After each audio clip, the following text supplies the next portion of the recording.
أو خصاله صلوا عليه तौहीद की अमानत सीनों में है हमारा तौहीद की अमानत सीनों में है हमारा मुमकिन नहीं मिटाना नामो निशा हमारा बलगल उला बिकमालिही कशफ दुजा बिजमालिही हसनतु जमीअ खिसालिही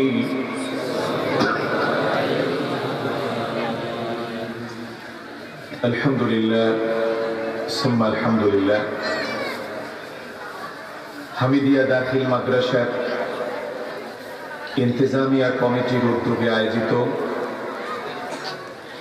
আজকের এই তাফসীরুল কোরআন মাহফিলের সম্মানিত সভাপতি মহোদয়, মঞ্চে উপবিষ্ট মুআজ্জাজ মুহতারাম ওয়াজিবুল ইহতিরাম হযরত উলামায়ে কেরাম, আমন্ত্রিত সকল সম্মানিত অতিথিবৃন্দ এবং হামিদিয়া দাখিল মাদ্রাসার প্রতিষ্ঠাতা বিশিষ্ট আলেমে দ্বীন হযরত মাওলানা মুজিবুর রহমান হামিদি বারাকাল্লাহু ফি হায়াতিহিম, সম্মুখে উপবিষ্ট এই জনপদের ইসলাম প্রিয়, তৌহিদ প্রিয়, কোরআন প্রেমিক, আমার একান্ত প্রিয় এবং শ্রদ্ধেয় ভাইরা, বিশেষ করে যাদের উপস্থিতি মহাগ্রন্থ আল কোরআনের মাহফিলগুলোকে প্রাণবন্ত করে তোলে এবং কোরআনের মাহফিলের সৌন্দর্য বৃদ্ধি করে, আমার একান্ত প্রিয় ছাত্র বন্ধুরা, কিশোর, তরুণ, যুবক ভাইয়েরা, মহান স্রষ্টা আল্লাহ তাআলার দরবারে আলিশানে শুকরিয়া জ্ঞাপন করছি। বিশেষ করে আমি 2019 এবং 20 এই 2 বছরে, বিশেষ করে 19 নভেম্বর থেকে 20 আজকের এই তারিখ পর্যন্ত আপনাদের এই জনপদে আমি অনেকগুলো প্রোগ্রামে পার্টিসিপেট করেছি, অংশগ্রহণ করেছি। কোরআনের আহ্বান নিয়ে আপনাদের দুয়ারে আমাদের ক্যাপাসিটি অনুযায়ী, আমাদের সক্ষমতা অনুযায়ী আল্লাহ তাআলার কালাম নিয়ে আপনাদের সামনে উপস্থিত হয়েছিলাম। আমি আনন্দের সাথে আপনাদের সকলকে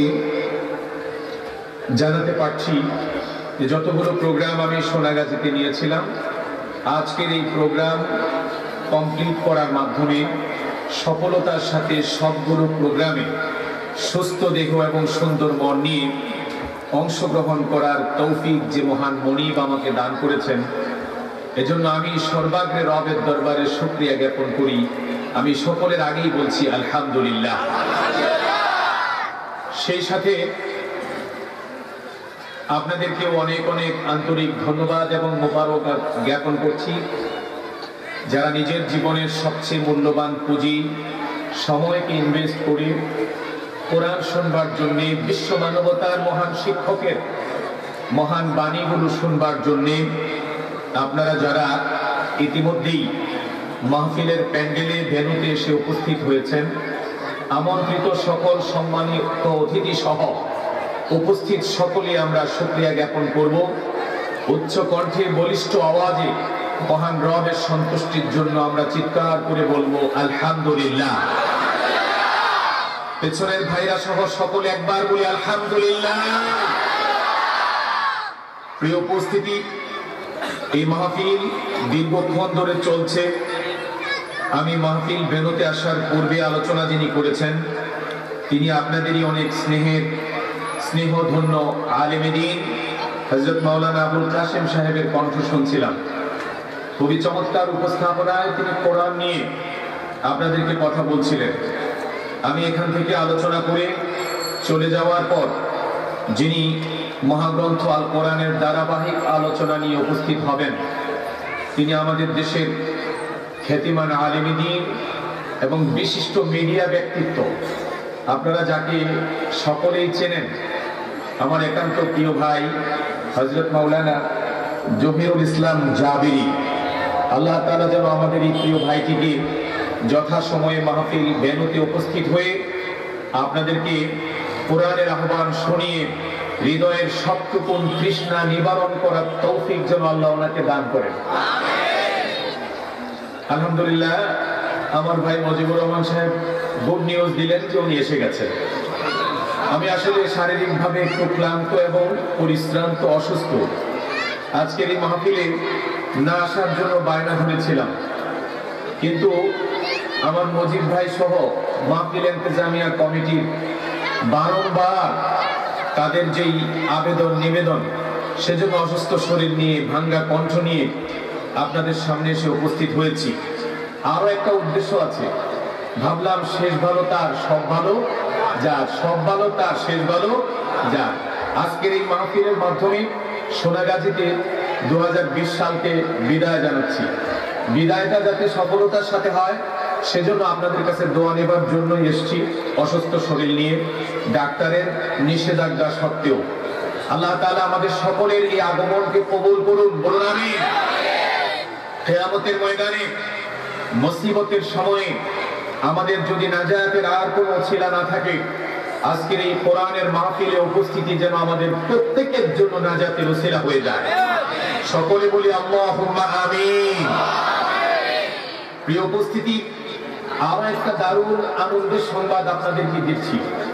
আজকে গোটা বাংলাদেশের টেকনাফ থেকে তেতুলিয়া, রূপসা থেকে পাথুরিয়া, পঞ্চগড় থেকে ঠাকুরগাঁও 1,47,570 বর্গ কিলোমিটারের এই ছোট্ট সোনার বাংলাদেশে এমন কোনো গ্রাম নেই যে গ্রামে এই শীতের মৌসুমে 3টি, 4টি, 5টি, এমনকি 10টি মাহফিল পর্যন্ত কোনো কোনো গ্রামে হয়ে থাকে। আলহামদুলিল্লাহ বলেন, আরো জোরে বলেন আলহামদুলিল্লাহ। এই মাহফিলগুলোতে কতটা মানুষ হেদায়েতের আলো পাচ্ছে সেই বিতর্কে জড়াবার আগে অন্তত আমি ছোট্ট একজন কোরআনের পাঠক হিসেবে এবং বর্তমান সময়ের একজন প্রত্যক্ষদর্শী হিসেবে এই কথা দৃঢ়তার সাথে বলতে পারি, এই কোরআনের মাহফিলগুলো দিয়ে মানুষ কতটা আলোকিত হচ্ছে এর বিতর্কে জড়িত না হয়ে আমি শুধু এতটুকু বলতে চাই যে এই কোরআনের মাহফিলগুলোর এই ট্রেডিশন, এই কাস্টমস, এই কালচার বাংলাদেশে চালু হওয়ার কারণে আমাদের নদীর পাড়ের সেই সমস্ত মেলাগুলো, যেখানে বাউল বয়াতিরা, যেখানে ফাউলরা আমাদের ঈমান নষ্ট করবার জন্য প্রত্যেক শীতের মৌসুমে এসে সরল প্রাণ মানুষের ঈমানকে কেড়ে নেওয়ার মতো শিরকের জীবাণু ছেড়ে দিত, সেটা অনেকাংশেই এখন বন্ধ হয়েছে। ভবিষ্যতে যদি কোরআনের এই মাহফিলগুলোকে প্রাণবন্ত করে যুবকদের অংশগ্রহণের মাধ্যমে আমরা চালু রাখতে পারি, আমি দৃঢ়তার সাথে আশা প্রকাশ করতে পারি, বিশ্বাস করে বলতে পারি, বাংলাদেশে বাউল ফাউলদের দিন শেষ, আল কোরআনের বাংলাদেশ। শুধু তাই নয়, এই ছোট্ট শিশু আমার মজিদ ভাইয়ের ভাগিনা যে চমৎকার কণ্ঠে বাংলাদেশের মানুষকে ঐক্যের আহ্বান জানিয়ে গেলেন এই ছোট কণ্ঠে, আমি বিশ্বাস করি অপসংস্কৃতির উত্তাল স্রোত, আকাশ সংস্কৃতির আগ্রাসন আমাদের যুব সমাজের উপর দিয়ে আর বেশি দিন চলতে দেওয়া যাবে না। মানুষ এখন শুধুমাত্র আইমান সাদেক, তারপরে সালমান মুক্তাদির, রুবানা হক, আনিসুল হকদেরকেই মোটিভেশনাল স্পিকার মনে করে না। আমি দৃঢ়তার সাথে সত্যের সাক্ষ্য দিয়ে বলতে পারি, বর্তমান বাংলাদেশের যুবকদের কাছে, বৃদ্ধদের কাছে, সকল শ্রেণী পেশার মানুষের জন্য সবচেয়ে প্রভাবশালী মোটিভেশনাল স্পিকার হলো কোরআনের স্পিকার। আবার ফিরে আসবে ইনশাআল্লাহ। ইনশাআল্লাহ বলেন, আরো জোরে বলেন ইনশাআল্লাহ। প্রিয় বন্ধুগণ, কোরআনের এই মাহফিলগুলো চালু ছিল, চালু আছে, পৃথিবী যতদিন থাকবে আল্লাহ পাকের কালামের বাতিকে কেউ নিভিয়ে দিতে পারবে না ইনশাআল্লাহ। প্রিয় বন্ধুগণ, এই কোরআনের মাহফিলগুলো বাংলাদেশে থাকুক, এটা চালু থাকুক মাঠে ময়দানে। আপনারা সবাই কি চান? দুই হাত তুলে আল্লাহকে সাক্ষী দেন, নারায়ে তাকবীর, লিল্লাহি তাকবীর। বাউল ফাউলের দিন শেষ, আর কোরআনের বাংলাদেশ। শুধু তাই নয়, এ ছোট্ট শিশু প্রমাণ করে গেল ছায়ানট ওডিসির দিন শেষ, সাইমন কলরবের বাংলাদেশ। কথা বলেন ঠিক না? ওডিসি ছায়ানটের দিন শেষ, এখন হলো সাইমন আর কলরবের বাংলাদেশ। আগামী দিনের সংস্কৃতিকে নেতৃত্ব দিবে সাইমন শিল্পী গোষ্ঠী এবং কলরব শিল্পী গোষ্ঠী এদেশের মানুষকে নেতৃত্ব দিবে।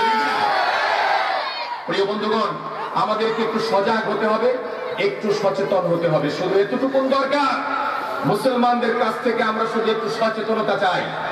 যদি সচেতনতা পাই, তাহলে বাংলাদেশে আমি দৃঢ়তার সাথে বলতে পারি ওডিসি ছায়ানটের শিল্পী গোষ্ঠীরা বেশি দিনের আগাতে পারবে না। মশিউর রহমানের মতো শিল্পীরা মঞ্চ কাঁপাবে ইনশাআল্লাহ। মিজানুর রহমান আজহারীর মতো মোটিভেশনাল স্পিকাররা বাংলাদেশের সকল শ্রেণী পেশার মানুষকে মোটিভেট করবে। সেই দিন বেশি দূরে নয় ইনশাআল্লাহ। কোরআনের মাহফিলগুলোতে এখন যুব সমাজের একেবারে বন্যার পানির মতো স্রোত বয়ে যাচ্ছে। প্রিয় বন্ধুগণ, সেই কালামে হাকিম নিয়ে আমরা আজকে আলোচনা করব। সবচেয়ে সুখের বিষয় হচ্ছে মুজিবুর রহমান হামিদী ভাই দারুণ একটি গল্প, দারুণ একটি আশ্বাস, দারুণ একটি আশার বাণী আমাদের সামনে তুলে ধরেছেন। ইতিমধ্যে আপনারা জানেন, আমি যে কথাটা বলতে গিয়ে এড়িয়ে গেলাম যে কতটুকু উপকার হয়। আমি বিশ্বাস করি হামিদী ভাইয়ের মতো যদি প্রত্যেক তাফসীর কমিটি বিক্ষিপ্ত আলোচনার সুযোগ আলোচকদেরকে না দিয়ে যদি পয়েন্ট ওয়াইজ এবং টপিক ওয়াইজ, বিশেষ করে কালামে হাকিম থেকে আয়াত বেঁধে দিয়ে যদি আলোচকদেরকে আলোচনা করতে বলেন, আমার বিশ্বাস তাফসীরুল কোরআন মাহফিলে আগত মানুষগুলো কোরআনের নূর দিয়ে জীবনের কুসংস্কার একদিন মূলোৎপাটন করতে পারবেই পারবে ইনশাআল্লাহ। ঠিক কিনা বলে? সুতরাং আমি শুনে খুশি হয়েছি, তিনি বলেছেন আসর থেকে এই মাহফিল এবারে প্রথম, দ্বিতীয়। তো এই বছর থেকে তিনি একটা পণ করেছেন, তিনি একটা চিন্তা করেছেন যে বিক্ষিপ্ত আলোচনা না করে আমাদেরকে বরং কালামে হাকিম থেকে, বিশ্ব মানবতার মুক্তির সনদ মহাগ্রন্থ আল কোরআন থেকে, প্রথম থেকে সূরা ফাতিহা থেকে মিনাল বিদায়া ইলান নিহায়া, শুরু থেকে শেষ পর্যন্ত এই কোরআনের মাহফিল দিয়ে এই জনপদের মানুষকে তিনি কোরআন শোনাতে চান। আলহামদুলিল্লাহ বলেন। আমার পূর্বে যারা আলোচনা করেছেন তারা সূরা ফাতিহা থেকে আলোচনা করেছেন। আলোচনা শুনেই বুঝেছেন আমাকে বলা হয়েছে সূরা বাকারা থেকে স্টার্ট করার জন্য। আমি নিঃসন্দেহে ভাগ্যবান মনে করছি নিজেকে। কে কতদিন পৃথিবীতে বাঁচবো জানি না। যদি মুজিবুর রহমান হামিদী ভাইয়ের এই শুভ প্রত্যাশা যদি পূরণ হয়, একদিন যদি কোরআনটাকে সূরা নাস পর্যন্ত শেষ করা যায়, আমরা হয়তো বক্তারা পৃথিবীতে থাকবো না, আজকের প্রতিষ্ঠাতা হয়তো থাকবে না, আজকের সভাপতি আমন্ত্রিত মেহমানরা হয়তো থাকবে না। নেক্সট জেনারেশনে যারা আলেম আসবেন তারা এই ধারাবাহিকতা রক্ষা করে এই মঞ্চে কোরআনের নূর দিয়ে মানুষের জীবনকে আলোকিত করবেন ইনশাআল্লাহ। আমি আজকে সূরা বাকারার প্রথম দিক থেকে কথা বলবো। 5টা আয়াত তেলাওয়াত করেছি। আমি জানি বেঁধে দেওয়া সময়ের মধ্যে 5টা আয়াত নয়, বরং 5টা শব্দ নিয়েও আলোচনা করা সম্ভব নয়। তবে আমরা আশাবাদী, আমরা স্টার্ট করতে চাই, শুরু করতে চাই, ঠিক না? কারণ কোরআনের একটি মুজিজাই হলো কোরআনের আলোচনা শুরু হবে একই মজলিসে, একই সেটিংয়ে, একই সমাবেশে, একই সেমিনার সিম্পোজিয়ামে কোরআনের কোন শব্দ নিয়ে আলোচনা শুরু করা যাবে, কিন্তু শেষ করা যাবে না। কারণ রব্বুল আলামিন কালামে হাকিমে আমাদের সকলের পরিচিত একটি আয়াত, যে আয়াত আমরা অনেকেই জানি। রব্বুল আলামিন জানিয়ে দিয়েছেন, লাউ কানাল বাহরু মিদাদান লিকালিমাতি রাব্বি লানাফিদাল বাহরু ক্বাবলা আন তানফাদা কালিমাতু রাব্বি ওয়ালাউ জিনা বিমিসলিহি মাদাদা। আল্লাহু আকবার বলেন। আর একটু জোরে বলেন আল্লাহু আকবার। রব্বুল আলামিন বলেন, ও পৃথিবীর মানুষ, তোমার জন্ম থেকে মৃত্যু পর্যন্ত দোলনা থেকে কবর পর্যন্ত তোমার জীবনের যত প্রয়োজন এই পৃথিবীতে পড়বে, সকল প্রয়োজনের কথা, তোমার জীবনে যত সমস্যার মুখোমুখি তুমি হবে, সকল সমস্যার সমাধানমূলক বক্তব্য দিয়ে আমি রব্বুল আলামিন যেই কালামে হাকিম নাযিল করেছি তার কথাগুলো এত ব্যাপক, এত ব্যাপক, এত ব্যাপক। রব্বুল আলামিন বলেন গোটা পৃথিবীর 3 ভাগের মধ্যে 4 ভাগের মধ্যে 3 ভাগই হলো পানি। কয় ভাগ পানি?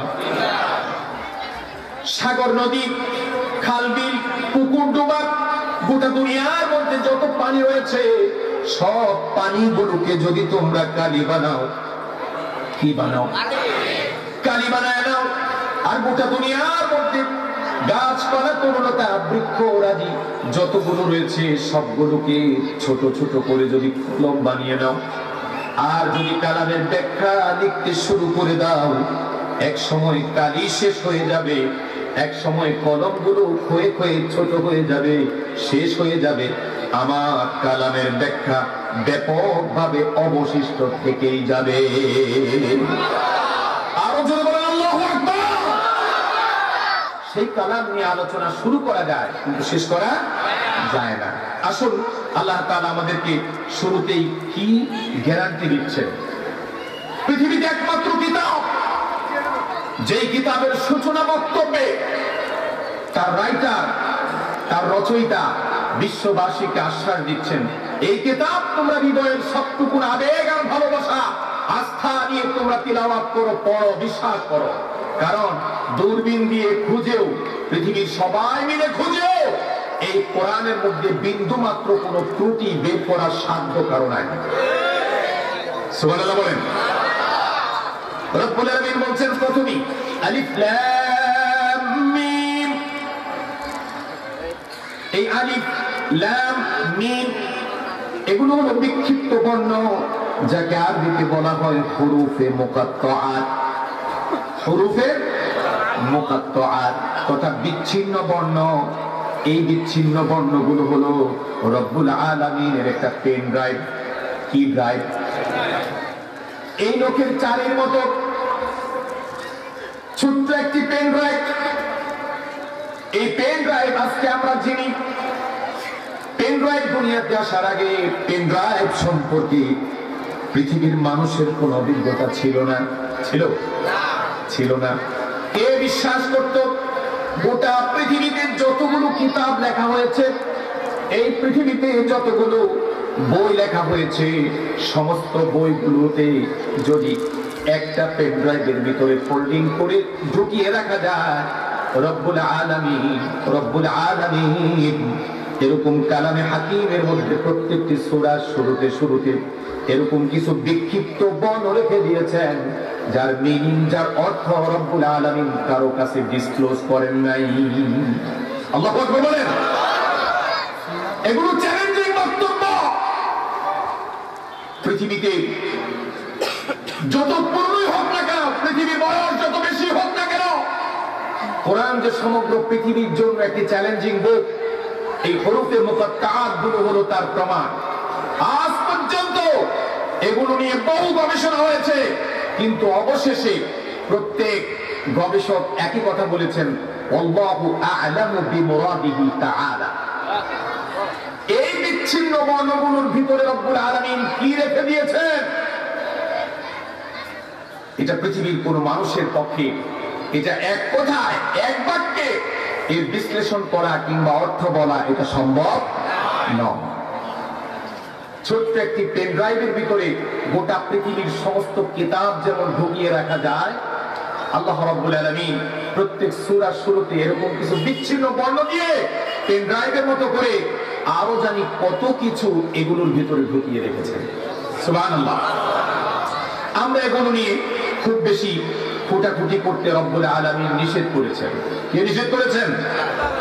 আল্লাহ রাব্বুল আলামিন এগুলো নিয়ে ফুটাফুটি করার জন্য নিষেধ করেছেন।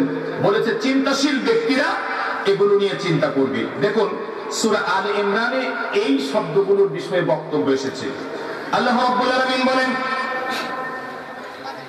হুয়াল্লাযী أنزل عليك الكتاب منه آيات محكمات هن أم الكتاب وأخر متشابهات এই কিতাবের মধ্যে দুই ধরনের আয়াত আছে কয় ধরনের আরো জোরে বলেন কয় ধরনের দুই ধরনের আয়াত রয়েছে এক ধরনের আয়াত হলো মুহকামাত আরেক ধরনের আয়াতের নাম হলো মুতাশাবিহাত রব্বুল আলামিন বলেন فأما الذين في قلوبهم زيغ فيتبعون ما تشابه منه ابتغاء الفتنة وابتغاء تأويله وما يعلم تأويله إلا الله والراسخون في العلم يقولون آمنا به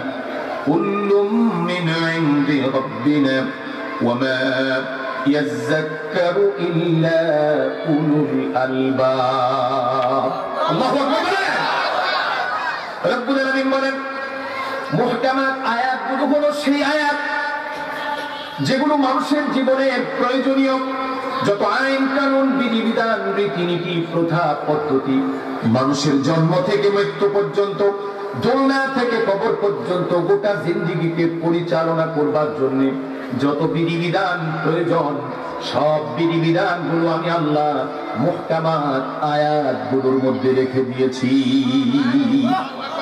এই মুহকামাত আয়াতগুলো বুঝতে মুসলমানদের মুমিনদের আলেমদের কোনো কষ্ট হয় না মুতাশাবিহাত আয়াত যেগুলো রয়েছে হরফে মুকাত্তাআত সহ এই মুতাশাবিহাত আয়াতগুলো নিয়ে তারা শুধু এতটুকুর মধ্যেই সীমাবদ্ধ থাকে তারা বলে কুল্লু মিন ইনদি রাব্বিনা ওয়ামা ইয়াযাক্কারু ইল্লা উলুল আলবাব এগুলো সব আমরা যেটা বুঝলাম সেটাও আমার রবের পক্ষ থেকে যেটার অর্থ রব্বুল আলামিন আমাদেরকে বলেন নাই সেটাও কার পক্ষ থেকে ইমানদারদের বক্তব্য হলো কুল্লু মিন ইনদি রাব্বিনা সবই আমাদের রবের পক্ষ থেকে এই কোরআনে বর্ণিত প্রতিটি শব্দ প্রতিটি অক্ষর প্রতিটি সেন্টেন্সের প্রতি মুমিনরা পূর্ণ আস্থা এবং বিশ্বাস প্রকাশ করে ঠিক না আর যাদের হৃদয়ের মধ্যে রোগ আছে কলিজার মধ্যে ব্যাধি আছে কোরআনের ব্যাপারে ইসলামের ব্যাপারে আলেম ওলামাদের ব্যাপারে চুলকানি আছে না নাই ওরা ওগুলোর পিছে চিন্তা করে না শুধু কেবল চিন্তা করে সেই মুতাশাবিহাত আয়াতগুলো নিয়ে আমাদের সমাজের মধ্যে তাফসীরের ময়দানে বসে এমন সব অপদার্থ ব্যক্তিরাও মুহকামাত আয়াতগুলো নিয়ে তারা কথা বলে না এগুলোর দিকে তারা তাকায় না যে আয়াতের অর্থ স্পষ্ট অস্পষ্ট যা কুটাকুটি করতে রব্বুল আলামিন নিষেধ করেছেন এই তাফসীরের ক্লাসে বসে দেখা যায় ওগুলো নিয়েই বেশি কুটাকুটি করা হয় কথা বলেন ঠিক না রাসূলুল্লাহ আমাদের জন্য যা কিছু নিয়ে এসেছেন সব আমাদের মানতে হবে এই বিষয়টা আমার জান্নাতে যাওয়ার জন্য জরুরি রাসূলকে কোন ধাতু দিয়ে বানানো হয়েছে এটা গবেষণা করা আমাদের কাজ না রাসূল যদি লোহার হয় তাইলেও বিশ্বাস করি রাসূল যদি মাটির হয় তাইলেও বিশ্বাস করি রাসূল যদি আলো দিয়ে নূর দিয়ে তৈরি হয় তাইলেও বিশ্বাস করি ওনার এই তৈরি ওনার এই সৃষ্টি ওনার এই ক্রিয়েটিভিটি এটা নিয়ে গবেষণা করা এটা কোনো বিষয় নয় এই বিষয়ে মুহকামাত আয়াত রয়েছে কোরআন শরীফে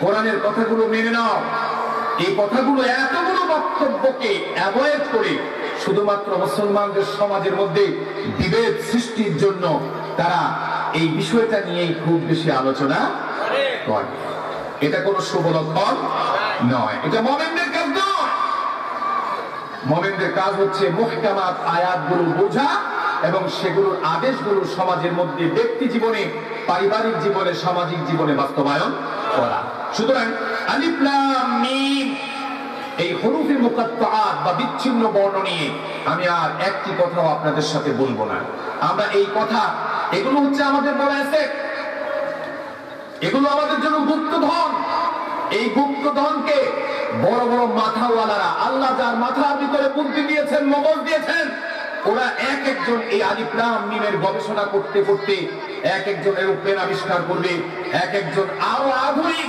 আরো মডার্ন বৈজ্ঞানিক সৃষ্টিকে আবিষ্কার করে পৃথিবীবাসীর জীবনে সুখ নিয়ে আসবে। সুবহানাল্লাহ বলেন। এজন্য এগুলোকে রব্বুল আলামিন হিকমতপূর্ণ কারণে অস্পষ্ট রেখেছেন। এগুলো নিয়ে আমরা কোনো মন্তব্য করতে চাই না। আল্লাহ বলেছেন যে এগুলো ওরা মাথাওয়ালা লোকেরা, গিলুওয়ালা লোকেরা, মগজওয়ালা লোকেরা এগুলোর দিকে তাকিয়ে অনেক কিছু দেখবে যেটা তোমরা খালি চোখে দেখতে পাও না। সুবহানাল্লাহ বলবেন না? যেমন দেখেন, একজন কবি যখন চাঁদের দিকে তাকায়, এখন যদি আমাদের মাথার উপরে চাঁদ ওঠে, ঘরের চালে গিয়ে আপনি চেয়ার দিয়ে বসে বসে 2 ঘন্টা চাঁদের দিকে তাকায় রইলেন, ও কোন দিক থেকে কোন দিকে যায় শুধু আপনি এটাই দেখবেন। আপনার কলম দিয়ে হয়তো একটা শব্দ চাঁদের ব্যাপারে বের হবে না। কিন্তু একজন কবি, একজন সাহিত্যিক, একজন লেখক, একজন বুদ্ধিজীবী, বিশেষ করে কবিরা যখন ঘরের চালায় গিয়ে ছাদের উপরে গিয়ে চাঁদের দিকে তাকায়, তারা যে কত কিছু চাঁদের মধ্যে দেখতে পায়। কথা বলে ঠিকই না? আবার ক্ষুধার্ত মানুষ যদি চাঁদের দিকে তাকায়, তাহলে সে কি দেখতে পায়? সে দেখতে পায় যেন জলসানো রুটি। ক্ষুধা রাজ্যে আকাশের চাঁদ যেন জলসানো রুটি। যার খিদা লাগছে ও চাঁদের দিকে তাকাইলে এটা মনে হয় একটা আগার রুটি, এটা যদি পাইতাম মজা করে খাইতাম।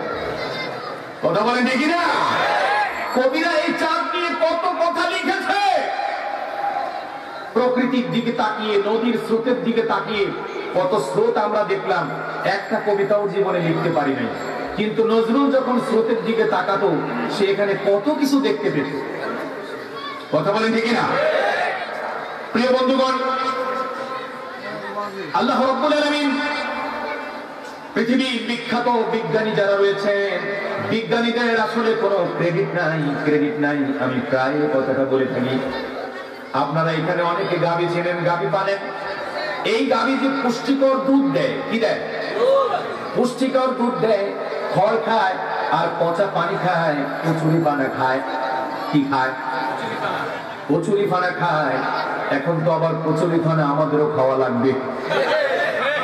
ভবিষ্যতে বাংলাদেশে থাকতে হইলে কচুরি পানা খাওয়া লাগতে পারে। প্রিয় বন্ধুগণ, গরু কচুরি পানা খায়, খড়কুটো খায়, ইত্যাদি খায়, কিন্তু সকাল বেলায় তার পেট থেকে, তার ওলান থেকে যে পুষ্টিকর দুধ বের হয়, গরুর মতো একটা অপদার্থ প্রাণীর দুধ বানানোর কোনো ক্ষমতা আসেনি। আওয়াজ করে বলা আছে, এই যে গরুর ভেতর থেকে, গোবরগুলোর মাঝখান থেকে, রক্তগুলোর মাঝখান থেকে, এই খড়কুটো থেকে রব্বুল আলামিন কত সুন্দর পুষ্টিকর দুধ গরুর ওলানের মধ্যে সৃষ্টি করেন। এটা সৃষ্টির ক্ষেত্রে গরুর বিন্দু মাত্র কোনো অবদান নাই। সমস্ত অবদান, সমস্ত ক্রেডিট, সমস্ত প্রশংসা পাওয়ার যোগ্য তিনি। গরুর ওলানে দুধ সৃষ্টি করেছেন যিনি। ঠিক না? সুতরাং গরু, আমরা একটা মানুষ যদি নির্বুদ্ধিতার পরিচয় দেয়, একটা মানুষ যদি নির্বুদ্ধিতার পরিচয় দেয়, আমরা তাকে গালি দেই কি বলে? গরু। কারণ গরু নির্বোধ প্রাণী। এত সুন্দর পুষ্টিকর দুধ গরু বানাতে পারে না।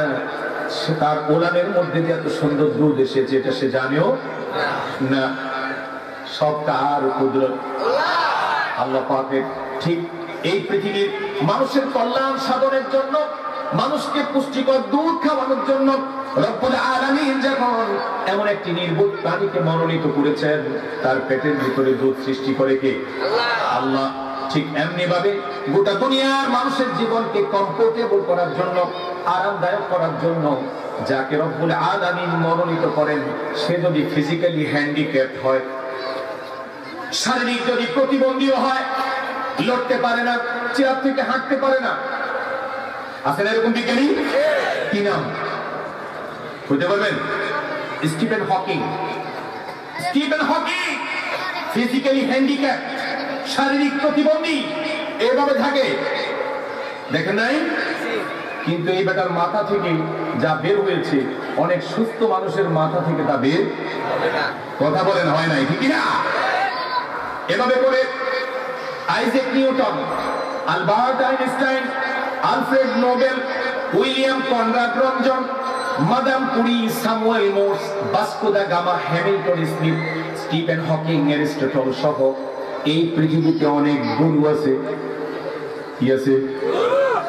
গরু যেরকম মানুষের উপকার করে, পুষ্টিকর দুধ দেয়, এর কোনো ক্রেডিট নাই। এরকম শারীরিক প্রতিবন্ধী আল্লাহ রাব্বুল আলামিন যাদেরকে মনোনীত করেছেন, এই আলিফ লাম মিম গুলোর দিকে তারা যখন তাকাবে, তখন রব্বুল আলামিন তাদের মাথা থেকে এমন জিনিস বের করে দিবে যেটা আমরা কোরআনের পাঠকরা অনেকেই খালি চোখে দেখতে পাই না। ঠিক না? এই আলবার্ট আইনস্টাইন তিনি থিওরি অফ রিলেটিভিটি দিয়েছেন।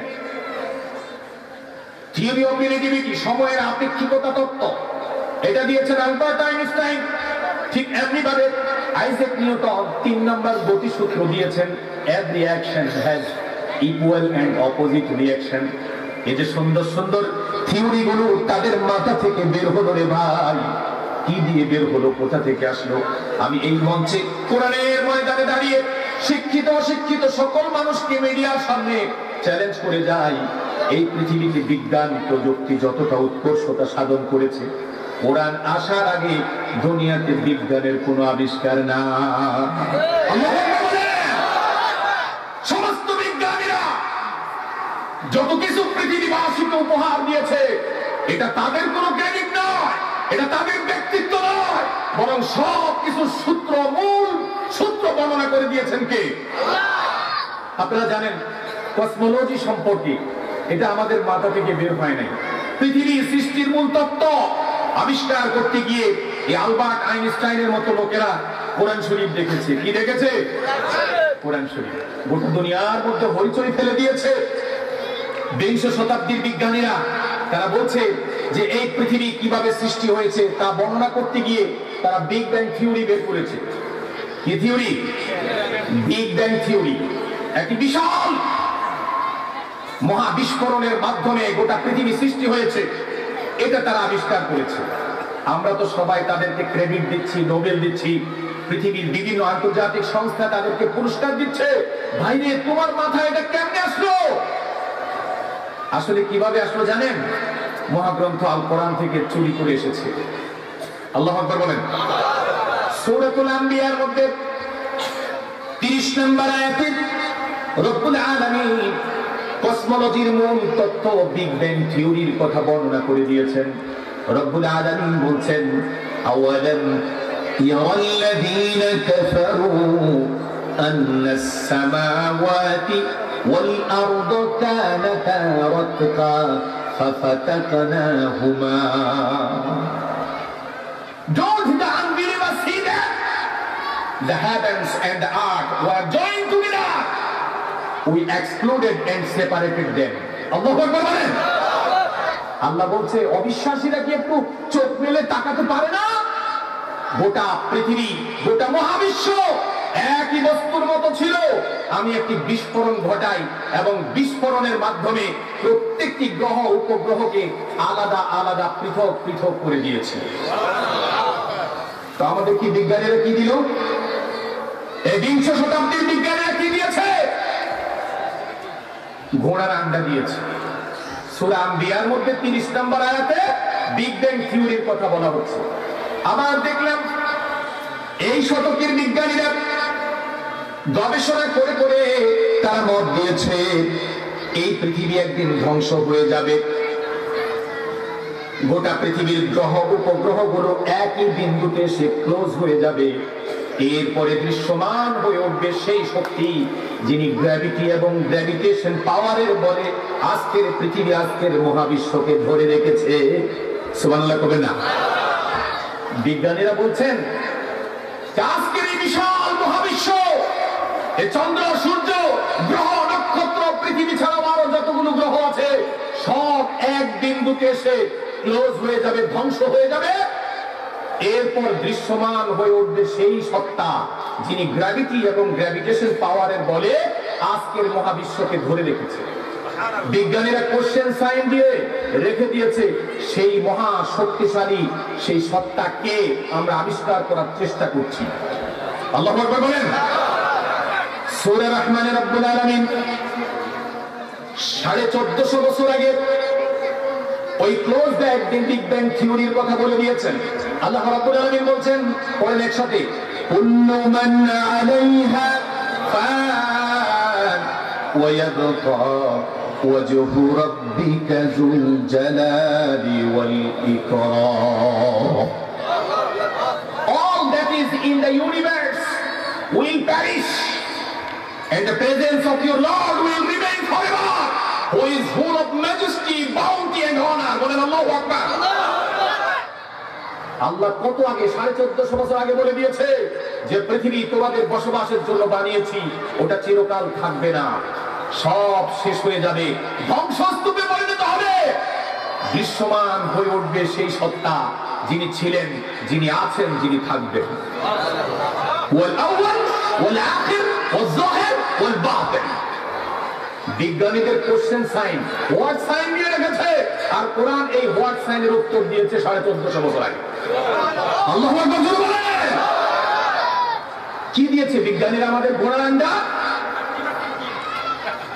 কিচ্ছু দেয়নি, শুধু কপাল পোড়া জাতি আমরা। আমাদেরকে কি জ্ঞান বিজ্ঞানের কি উৎস, কি খনি আমাদেরকে দিয়ে রেখেছে, সেটা আমরা চোখ মেলে তাকালাম না।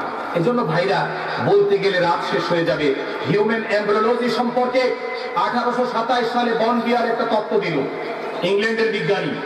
তিনি বললেন যে আমি মহা একটা জিনিস আবিষ্কার করেছি। কি আবিষ্কার? যে ভ্রূণ বিকাশের স্তরগুলো আমি আবিষ্কার করেছি। কয়টা স্তর? 60টা স্তর। কয়টা? বন বিয়ার গর্ব করে বলছেন, আমি গোটা পৃথিবীর মানুষের জন্য আমি মানুষ সৃষ্টির মূল তত্ত্ব ভ্রূণ বিকাশের এই স্তরগুলো আমি আবিষ্কার করেছি। গোটা দুনিয়ার মধ্যে হইচই পড়ে গেল, বন বিয়ারকে সবাই স্যালুট করতে শুরু করলো। আমরা কি ছিলাম, কিভাবে স্টেপ বাই স্টেপ আমরা মানুষ হয়েছি, এরকম মায়ের পেটের ভিতরে 60টা স্তরের কথা তিনি আবিষ্কার করেছেন। গোটা দুনিয়ার মানুষ হইচই ফেলে দিল, বন বিয়ারকে নোবেলের জন্য মনোনীত করলো। অথচ রব্বুল আলামিন কালামে হাকিমের মধ্যে সূরাতুল মুমিনুন 18 নম্বর পারা প্রথম সূরার মধ্যে ওই 60টা স্তর 1450 বছর আগে পৃথিবীর মানুষকে জানিয়ে দিয়েছে। আল্লাহ রাব্বুল আলামিন বলছেন, ওয়ালাকাদ খলাকনাল ইনসানা মিন সুলালাতিন মিন তিন সুম্মা জাআলনাহু নুতফাতান ফি ক্বারারিন মাকিন ثم خلقنا النطفة علقة فخلقنا العلقة مضغة فخلقنا المضغة عظاما فكسونا العظام لحما ثم أنشأناه خلقا آخر فتبارك الله أحسن الخالقين। এই কয়েকটা আয়াতের মধ্যে রব্বুল আলামিন মানবের ভ্রূণ বিকাশের 60টি স্টেজের কথা 1450 বছর আগে উম্মি নবীর মাধ্যমে গোটা দুনিয়ার মানুষের সামনে তুলে ধরেছেন। আমরা কোরআন থেকে যারা বিচ্ছিন্ন অন্ধ হয়ে গেলাম, আমরা ওই তথ্যটার দিকে তাকালাম না, বরং 1827 সালে বন বিয়ার ভ্রূণ বিকাশের 60টা স্টেজ আবিষ্কার করেছে বলে তাকে মাথায় তুলে গোটা দুনিয়া নাচতেছে। ঠিক না? তিনি বলেছেন 60টা স্টেজ কি? প্রথম স্টেজ হলো স্পার্ম এন্ড ওভাম। খেয়াল করে শুনেন, স্পার্ম এন্ড ওভাম, মায়ের এবং বাবার হলো স্পার্ম, মায়ের হলো ওভাম। এই স্পার্ম এবং ওভাম মিলে হয় জাইগোট। কয়টা হলো? 2টা। স্পার্ম ওভাম মিলে একটা। এই মা এবং বাবা এই বীর্য থেকে স্পার্ম ওভাম রব্বুল আলামিন কুদরতি মেশিনে একসাথে করেন। একসাথে করার পরে শক্ত হয়, এটাকে বলা হয় zygote. Sperm ovum, zygote, blastocyst, somites, skeleton, muscles এবং ফিটাস। ফিটাস মানে হলো কমপ্লিট মানব শিশু। বুঝতেছেন আপনারা? আমি এখান থেকে সরে যাচ্ছি শুধুমাত্র এই কথাটা, আলিফ লাম মিম কেন রব্বুল আলামিন রহস্যাবৃত রেখে দিলেন বিশ্ব মানবতার কল্যাণে। এই কথাগুলোর অর্থ আল্লাহ পাক কাউকে বলেন নাই, কারণ সবাই যেন এর অর্থ উদ্ধার করতে গিয়ে পৃথিবীর মানুষের জন্য নতুন নতুন আবিষ্কার করতে পারে। সুবহানাল্লাহ। এজন্য এটা বলেন নাই। বন বিয়ার বলছেন মানুষের সৃষ্টির মূল বিকাশের স্তর সবশেষ কয়টা বললাম? 7টা গণেন: sperm, ovum, zygote, blastocyst, somites, skeleton, muscles এবং ফিটাস। এই 7টা স্তরের কথা বললেন। আমি মনে করি উনি কোনো গবেষণা করেন নাই। যদি গবেষণা করেও থাকেন, সাধুবাদ জানাই, কোরআনের সাথে তার তথ্যের মিল হওয়ার কারণে ধন্যবাদ জানাই। আল্লাহ রাব্বুল আলামিন বলেন, আমি 7টা স্তরে মানুষকে পূর্ণাঙ্গ মানুষ বানিয়েছি। এর মধ্যে প্রথমটা হলো সুলালা। প্রথমটা কি? সুলালা। তারপর নুতফা, আলা, মুদগা, ইজাম, লাহাম এবং সর্বশেষ রূহ, মানব শিশু। আল্লাহু আকবার।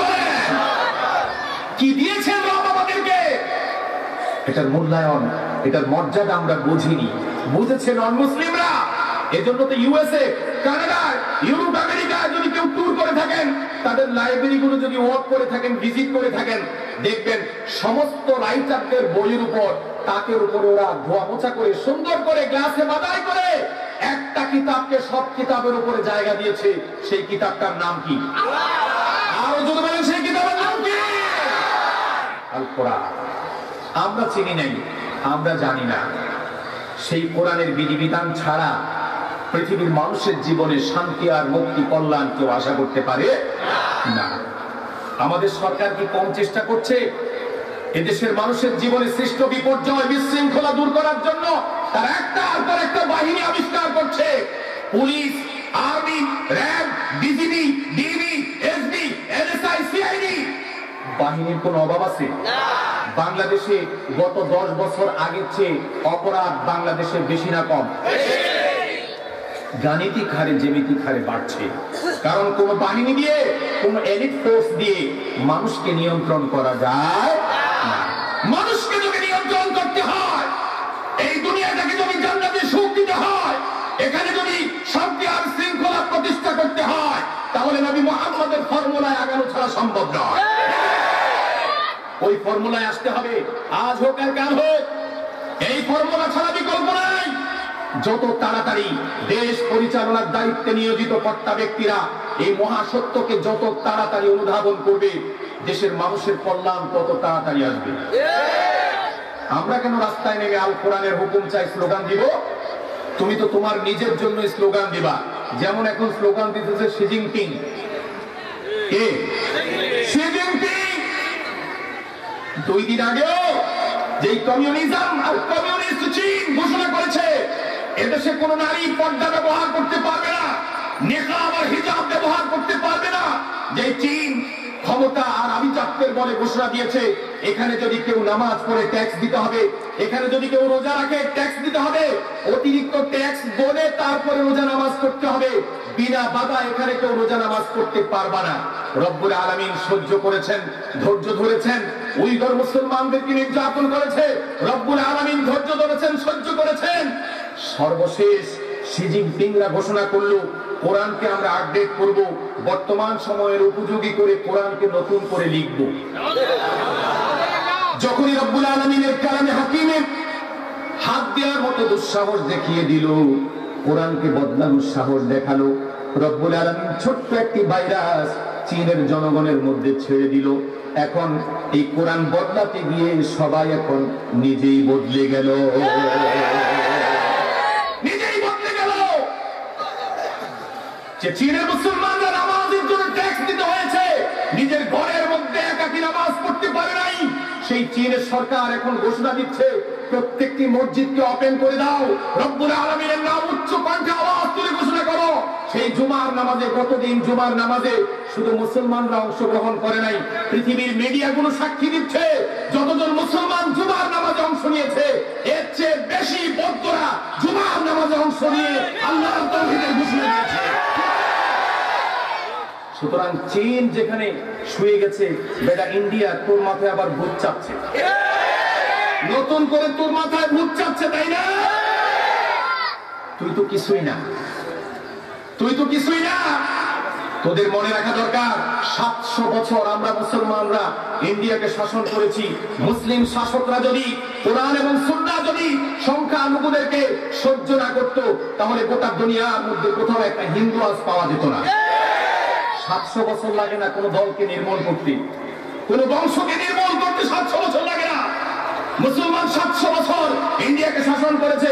ভারতবর্ষের যা কিছু মহান তার সাথেই রয়েছে মুসলমানদের অবদান। সেই মুসলমানদেরকে আজকে পিষে পিষে দিল্লির মতো জায়গায় তাদেরকে হত্যা করা হচ্ছে, মারা হচ্ছে। ও বুঝছি তোমাদেরও ক্ষুধা বাড়ছে, নরেন্দ্র মোদী, অমিত শাহ, আদিত্যনাথ, তোমাদেরকেও মনে হয় নতুন করে একটা করোনা ভাইরাসের দরকার। সেদিন বেশি দূরে নয়, খোদার কসম।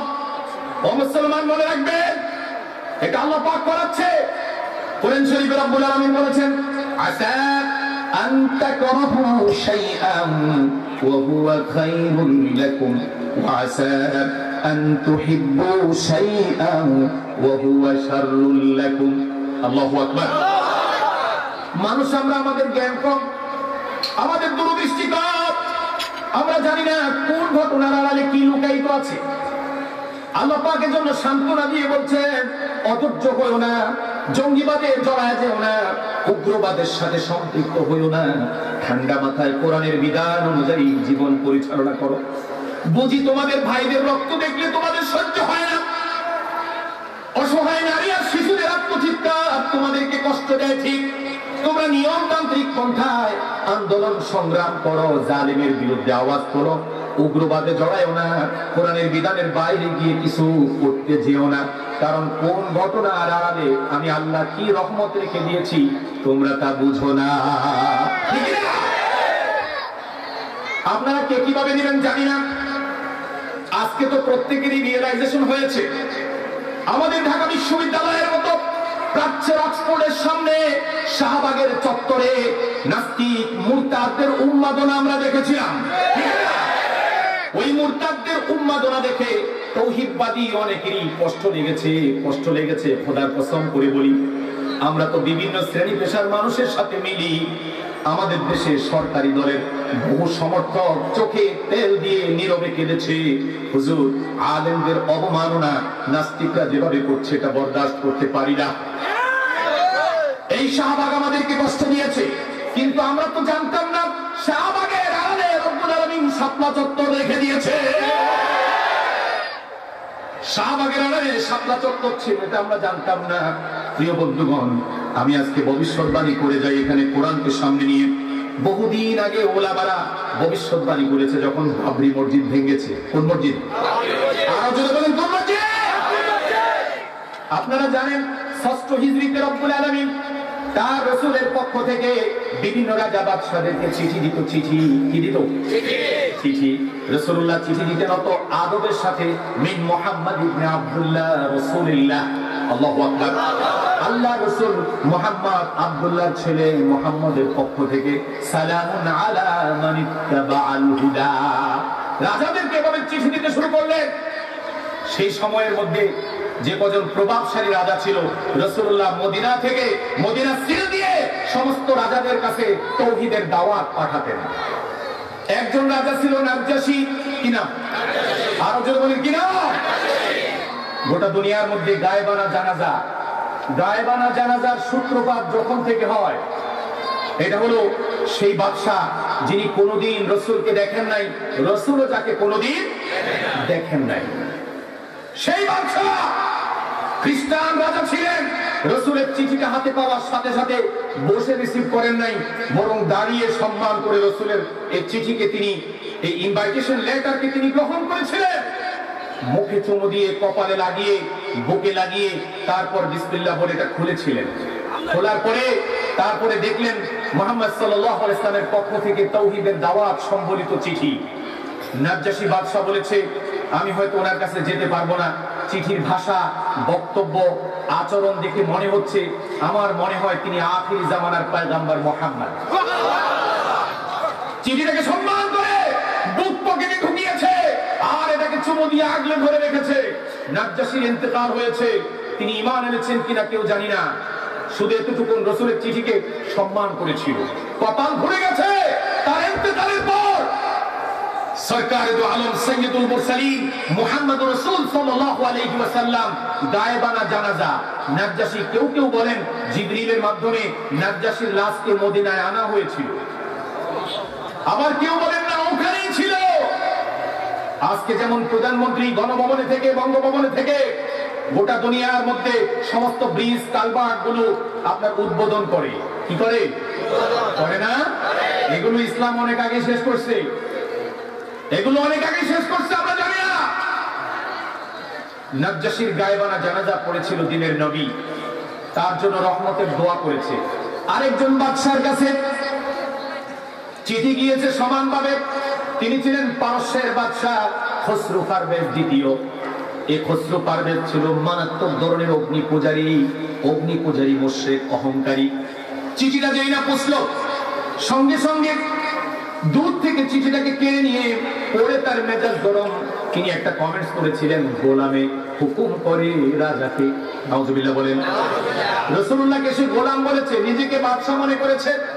সঙ্গে সঙ্গে উপস্থিত ক্যাবিনেট মেম্বারদের সামনে দিনের নবীর চিঠিটাকে নিয়ে সে টুকরো টুকরো করে খণ্ড বিখণ্ড করে পায়ের নিচে দিয়ে মারালো আর সাবধান করে দিল, এই ধরনের চিঠি নিয়ে এই দরবারে যেন কোনোদিন আর কেউ না আসে।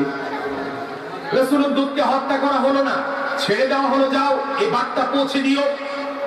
আল্লাহর নবীর সাহাবী ওই অবমাননা শিকার হয়ে দিনের নবীর কাছে কান্না জড়িত কণ্ঠে সে রিপোর্ট করলো, ও আল্লাহর নবী, একজন বাদশা আপনার চিঠিকে মূল্য দিয়েছে, মর্যাদা দিয়েছে, সম্মান করেছে।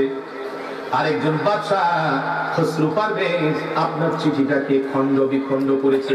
দিনের নবী সঙ্গে সঙ্গে হাত তুলে রব্বুল আলামিনকে বললেন, মাবুদ,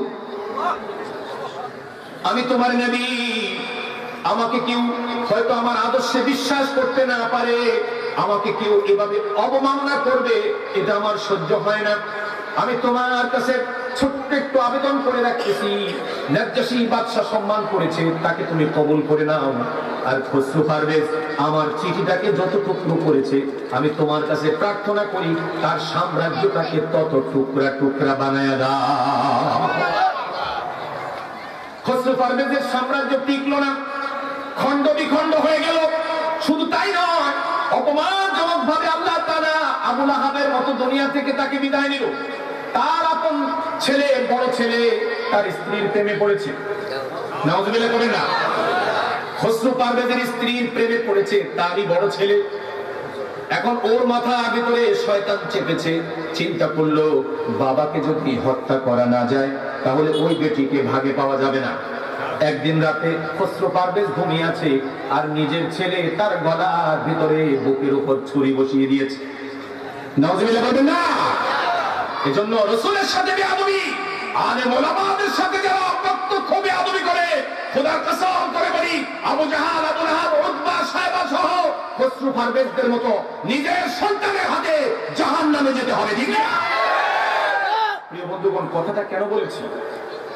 রাসূলের চিঠিকে যারা খণ্ড বিখণ্ড করেছে, রব তার সাম্রাজ্যকে খণ্ড বিখণ্ড করে দিয়েছে। আমরা সেই দিন ভবিষ্যৎবাণী করেছি, যেদিন রবের নিজের ঘরটাকে, অর্ধ সহস্র বছরের পুরনো ঘর বাবরি মসজিদকে যেদিন এই নরেন্দ্র মোদীর নেতৃত্বে গুজরাটের তিনি স্টেট গভর্নর ছিলেন, তার নেতৃত্বে যেদিন এই গুজরাটে বাবরি মসজিদকে যেদিন ভাঙ্গা হয়েছে, সেদিনই আমরা ভবিষ্যৎবাণী করেছি এই ভারতবর্ষ টিকবে না। বাবরি মসজিদকে যত খণ্ড বিখণ্ড করা হয়েছে, ভারত এর চেয়ে বেশি খান খান হয়ে যাবে। প্রতিটি অংশে তাওহীদের পতাকা উঠবে ইনশাআল্লাহ। কি পতাকা উঠবে? আরো জোরে বলেন, কি পতাকা উঠবে? মসজিদের মিনারে হনুমানের ছবি আঁকাইতেছ, বেশি দিন অপেক্ষা করা লাগবে না, তোমার নিজের ঘরে আগুন লাগছে, ওই আগুন নিভাবার ক্ষমতা তোমার নাই নরেন্দ্র মোদী। ঠিক না? ওই খুনি আমাদের দেশে আসতেছে। এখানে গভর্নমেন্ট পার্টির অনেক শ্রদ্ধেয় ভাইয়েরা আছেন, আপনাদের প্রতি বিনয়ের সাথে আবেদন করি, এই বার্তাটা দিয়ে আপনাদের অবস্থান থেকে চেষ্টা করবেন। তাওহীদি জনতার সেন্টিমেন্ট এখন অত্যন্ত মারাত্মক। এই খুনিকে, এই সাম্রাজ্যবাদীকে, এই চরম সাম্প্রদায়িক দাঙ্গাবাজ মোদীকে আমরা বাংলার মাটিতে দেখতে চাই না। আমাদের স্বাধীনতার স্থপতি, মহান নেতা, যাকে নিয়ে আমরা গর্ব করি, খোদার কসম। হয়তো বলতে পারেন, আপনারা যেভাবে তাকে স্মরণ করেন, আমরা কোরআন হাদিস পড়েছি তাই আমরা ওইভাবে স্মরণ করি না। খোদার কসম, যায় নামাজে বসে গভীর রজনীতে মানুষের মাথা যখন বালিশের উপর থাকে, যে কজন আলেম, আমি আমার ব্যক্তিগত জীবনের কথা বলি, যখন আমরা জায়নামাজে বসার সুযোগ পাই, যার কারণে এই দেশ পেলাম, স্বাধীন দেশ পেলাম, তার জন্য রবের শেখানো ভাষায় আমরা তার জন্য দোয়া করি। কথা বলেন ঠিক না? শুধু আদর্শের কারণে আপনাদের মতো করে তার জীবন উদযাপন করতে পারি না। আপনারা তো ভাষা সৈনিকদেরকেও স্মরণ করেছেন। শুধু নিছক ধারণা আর কল্পনা পূজারী হিসাবে আপনাদের এই উৎসব পালনের এই প্রকৃতি, এই ধরনের সপক্ষে কোরআন কোন আয়াত নাযিল করে নাই, করেছে? কোরআন বলেছে বলো রব্বির হামহুমা। এখানে যারা আছেন তারা ঠকতে যায় না, নিজের সন্তানকে এটা শিক্ষা দিয়েন না যে আমার ইন্তেকালের পর কবরের কাছে গিয়ে তুই ঘাড় 90 ডিগ্রি অ্যাঙ্গেলে বাঁকা করে তুই শুধু বসে থাকিস, কিচ্ছু বলিস না, একটু বলিস না, কিচ্ছু বলিস না, এটা শিখায় দেন না।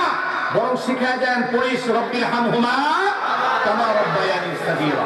হ্যাঁ, আপনারা সেই ইট বালি আর সিমেন্টের তৈরি এই জড় পদার্থের সামনে সেলুট করেছেন, 90 ডিগ্রি অ্যাঙ্গেলে মাথা বাঁকা করেছেন, পুষ্পস্তবক অর্পণ করেছেন, আলপনা এঁকেছেন, মেয়েদের শরীরে ট্যাটু আঁকতে দিয়েছেন, সাংস্কৃতিক অনুষ্ঠানের নামে বিকালবেলা যুব সমাজের চরিত্র বিধ্বংসী সাংস্কৃতিক অনুষ্ঠান আপনারা করেছেন। এসব আকাম করে আপনারা চাচ্ছেন শহীদের মর্যাদা বৃদ্ধি করার জন্য। এটা ঠিক তেমনই বিশ্বাস।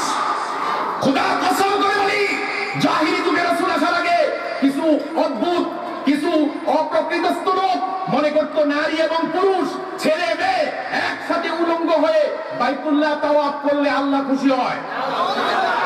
এটা কি আপনারা বিশ্বাস করেন? আরো জোরে বিশ্বাস করেন? ন্যাংটা হয়ে স্বামী স্ত্রী নারী পুরুষ ছেলে মেয়ে বাইতুল্লাহর মতো পবিত্র জায়গায় উলঙ্গ হয়ে বিবস্ত্র হয়ে তাওয়াফ করলে আল্লাহ খুশি হয়। মালাম ইউনাজ্জিল বিহি সুলতানা, এই অথর্বদের সপক্ষে, এই কাজের সপক্ষে রব্বুল আলামিন কোন আয়াত নাযিল করেছে? করেছে? ওইটা যেমন করে নাই, ভাষা সৈনিক সহ আমাদের স্বাধীনতার স্থপতিকে আমাদের যেভাবে স্মরণ করার কথা কোরআন এবং হাদিস শিক্ষা দিয়েছে, খোদার কসম আমরা তাদের কিভাবে স্মরণ করি, করেন কিনা? এই মহান ব্যক্তির জন্ম না হলে আমাদের স্বাধীনতা এত ত্বরান্বিত হতো বলে আমি মনে করি না। তিনি জীবনের সিংহভাগ সময় জালেমের অন্ধকার কারাগার প্রকোষ্ঠে অনেক কষ্টে তিনি কাটিয়ে গেছেন। তার জন্য আমাদের করার কিছু আছে। আপনারা তার জন্ম শতবার্ষিকী পালন করেন, আপত্তি নেই, আপনাদের কাজে আপনারা করেন। আমরা আমাদের নেতার জন্য আমরা দোয়া করবো আমাদের শিখানো ভাষায়, ঠিক না? কিয়ামতের ময়দানে দেখি তিনি কাকে গ্রহণ করেন আর কাকে বর্জন করেন, দেখা যাবে ইনশাআল্লাহ। সবাই উপস্থিত হবো। ওই পুষ্পস্তবক অর্পণ তার কোনো কল্যাণ করে না, এটা আপনারা নিজেদের হীন স্বার্থ চরিতার্থ করার জন্য করছেন। তার জন্য দোয়া করেন, কোরআন খতম করেন, তার জন্য অনেক কিছু করার আছে আমাদের। আমি শুধু একটা রিকোয়েস্ট করতে চাই, যেই পিছাসের হাত মুসলমানের রক্তে রঞ্জিত আমাদের মহান স্বাধীনতার স্থপতি, আমাদের মহান স্বাধীনতার স্থপতির জন্ম শতবার্ষিকীতে এই খুনিকে আমরা বাংলাদেশে আসতে দেব না। যদি তাকে এরপরও আসতে দেওয়া হয়, তাহলে বললাম মুরব্বীরা যদি প্রোগ্রাম ঘোষণা করে খোদার কসম কিয়ামতের আগে বাংলাদেশের ছোট কিয়ামত হয়ে যাবে। আপনারা পৃথিবীতে আরো অনেক শুভাকাঙ্ক্ষী আছে, তাদেরকে আনেন। দিল্লি এখনো রক্ত শুকায় নাই, 43 জন মানুষকে হত্যা করা হয়েছে, মুসলমানদের ঘর বাড়ি সব জ্বালিয়ে শেষ করা হয়েছে, মুসলমানের তীর্থস্থান মসজিদের মিনারে হনুমানের পতাকা উড়িয়েছে। আমরা বাংলাদেশে এই হনুমানকে দেখতে চাই না, ঠিক আছে? আপনারা মেহমানদেরকে নিয়ে আসেন, আমরা আমাদের স্থপতিকে নিয়ে প্রাউড করি, গর্ব করি। আমরা তার জন্য আল্লাহ শেখানো পদ্ধতিতে দোয়া করি, দোয়া করব, দোয়া করি, দোয়া করব, এবং আশা করি স্বাধীনতার স্থপতি কিয়ামতের দিন আমাদেরকে বুকে টেনে নেবে ইনশাআল্লাহ। তোরা আমার জন্য যা করেছিস আল্লাহর আদালতে আমার কাজে এসেছে, আমার মুক্তির জন্য কাজে এসেছে, আমার কন্যা, আমার দল, আমার সমস্ত শুভাকাঙ্ক্ষীরা যা করেছে, এটা আমার কোনো কল্যাণ। আমি আমার নিজে থেকে বলছি, কোরআন এবং সুন্নাহর সপক্ষে আপনি দেখাতে পারবেন? আপনি দেখাতে পারবেন? শয়তান এগুলো শিক্ষা দিচ্ছে, আগুন জ্বালিয়ে 90 ডিগ্রি অ্যাঙ্গেলে পুষ্পস্তবক অর্পণ করে আপনারা সোহরাওয়ার্দী উদ্যানে গিয়ে অগ্নি পূজা করছেন। নাম দিয়েছেন শিখা চিরন্তন, শিখা অনির্বাণ। অমিয়া নামের মধ্যেই তো শিরক। চিরন্তন একজন, তিনি কে? চিরন্তনের বাংলা অর্থ কি? যিনি ছিলেন, যিনি আছেন, যিনি আগুন জ্বালাইছেন, এটা তো মুইত্যা দিলে নিভা যাবে। এক পশলা বৃষ্টি হলে আর পুলিশের পাহারা উঠায় নিলে সোহরাওয়ার্দী উদ্যানের এই অগ্নিকে ছোট বাচ্চারা বস্তির ছেলেরা প্রস্রাব করে নিভায় দিবে। আপনারা পুলিশ দিয়ে তাকে টিকায় রাখছেন আর নাম দিয়েছেন শিখা চিরন্তন। চিরন্তন একজন, তিনি কে? চিরন্তন একজন, তিনি কে? এই শিরকি জীবাণু আমাদের ভিতরে ঢুকিয়ে দেওয়া হচ্ছে। প্রিয় বন্ধুগণ, আমরা সাবধান হই। যে যেই ভাবেই থাকি না কেন, দুনিয়া আমাদেরকে ছাড়তে হবে, ঠিক না? কথা বলেন ঠিক না? দুনিয়াতে তো চিরস্থায়ী কেউ না। ও আমার বন্ধুরা, হাত পায়ে ধরে বলে যায়, আগুনকে সম্মান করছেন কেন? আগুন যিনি সৃষ্টি করেছেন তাকে সম্মান করেন। ফুলকে প্রশংসা করছেন কেন? ফুলের তো কোনো ক্রেডিট নাই। ফুল যিনি বানিয়েছেন তার প্রশংসা করেন। আমার ভাই কাসিম সাহেবরা হয়তো আলহামদুলিল্লাহ রাব্বিল আলামিন এই আয়াতের তাফসীরে এই কথাগুলোই বলে গেছে। প্রশংসা হবে একমাত্র একজনের, তিনি কে? তিনি কে? আমি সুন্দর বক্তৃতা দিতে জানি মনে করুন, এই বক্তৃতা দেওয়ার ক্যাপাসিটি এটা নিজের কোনো কিছু নয়, এটা কে দিয়েছেন? যার কণ্ঠ সুন্দর মানুষকে গান শুনিয়ে মাতিয়ে তোলে, ওই কণ্ঠের পূজা করবেন না, শুকরিয়া আদায় করবেন, প্রশংসা করবেন ওই বাচ্চাটার কণ্ঠকে যিনি সুন্দর করেছেন, ঠিক না? নির্বোধের মতো কাজ করি কেন আমরা? কোথায় চলে গেছি আমরা আমাদের অবস্থান? প্রিয় বন্ধুগণ, এজন্য সবসময় মনে রাখবেন, নিছক ধারণা এবং কল্পনার ভিত্তিতে প্রমাণহীন যে বিশ্বাস এবং সেই বিশ্বাস প্রসূত যে প্রথা আর কর্ম আমরা সম্পাদন করি, এটাকে বলে কুসংস্কার। কি বলে? কুসংস্কার। মুসলমান কখনো কুসংস্কারে বিশ্বাসী হয়ে আন্দাজ অনুমান নির্ভর কোনো কাজ মুসলমানের করার কোনো সুযোগ নাই। কারণ মুসলমানের জন্ম থেকে মৃত্যু পর্যন্ত, দোলনা থেকে কবর পর্যন্ত যত কিছু প্রয়োজন সব কিছুর সঠিক পদ্ধতি বাতলে দিয়ে আল্লাহ রাব্বুল আলামিন বলছেন, আকমালতু লাকুম দীনাকুম ওয়া আতমামতু আলাইকুম নি'মাতি ওয়া রাদিতু লাকুমুল ইসলাম দীনা। আল্লাহু আকবার বলবেন না? আল্লাহর কথা কি আপনাদের বিশ্বাস হয়? বিশ্বাস হয়? আকমালতু লাকুম, we have completed for you, আমি একদম পরিপূর্ণ করে দিয়েছি।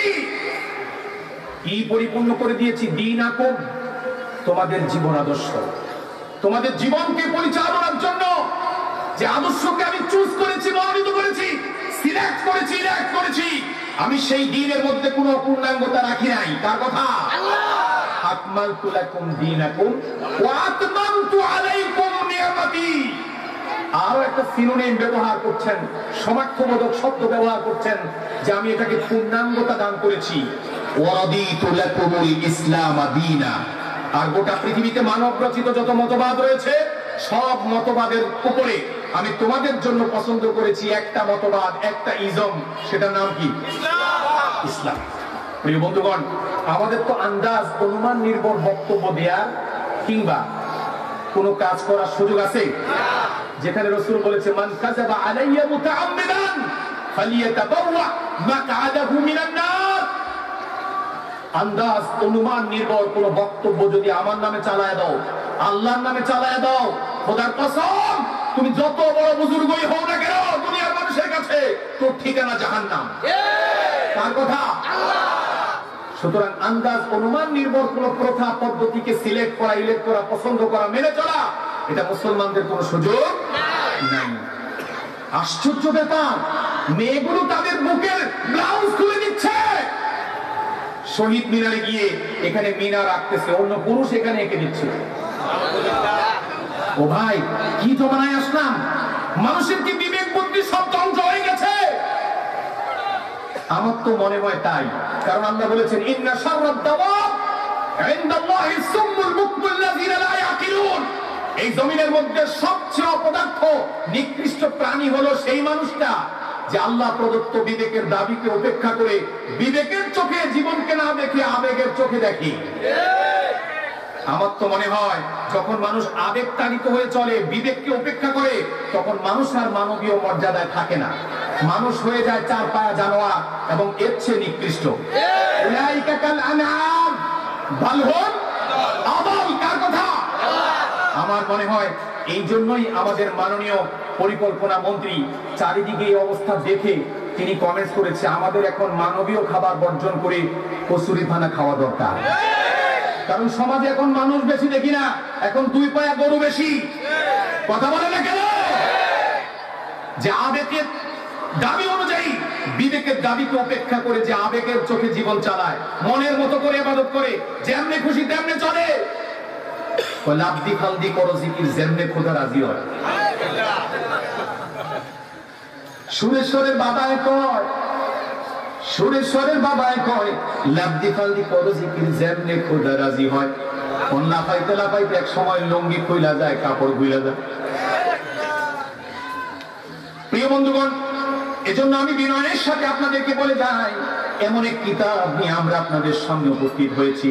আল্লাহ যদি আমার ভাই মুজিবুর রহমান হামিদি সাহেবকে, আজকের মেহমানদেরকে দীর্ঘ হায়াত দান করুক, বলেন আমিন।